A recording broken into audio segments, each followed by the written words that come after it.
தமிழகத்தில் எங்கு பார்த்தாலும் போதைப்பொருள் விற்பனை, பாலியல் குற்றங்கள் என சட்டம் ஒழுங்கு சீர்கெட்டுள்ளதால் வாழ தகுதியற்ற மாநிலமாக தமிழ்நாடு மாறியுள்ளதாக பொதுமக்கள் வேதனை தெரிவிக்கின்றனர். நிர்வாக திறனற்ற விளம்பர மாடல் ஸ்டாலின் ஆட்சியின் அவலம் குறித்து பொதுமக்கள் கடும் அதிருப்தி தெரிவித்துள்ளனர்.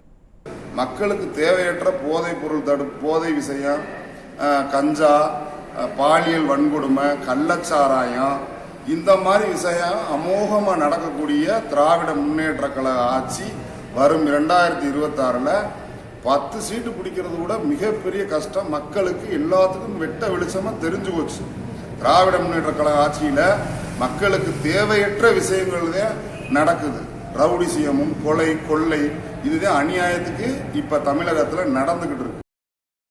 பார்த்தீங்கன்னா இப்போ நம்ம ஜெயலலிதா அம்மா இருக்கும்போதும் அதுக்கப்புறம் எடப்பாடியார் வந்ததுக்கப்புறம் கூட படித்த கல்லூரி மாணவிகளுக்கு 1 கிராம் தங்கம் இலவசமாக கொடுத்தாங்க. படிக்காதவர்களுக்கு 4 கிராம் தங்கம் கொடுத்தாங்க. அந்த திட்டத்தை கூட கொடுக்கலைனாலும் நீ பரவாயில்ல, கொண்டு வந்த திட்டத்தை நிப்பாட்டி கொடுத்தாங்க கடைசியில்.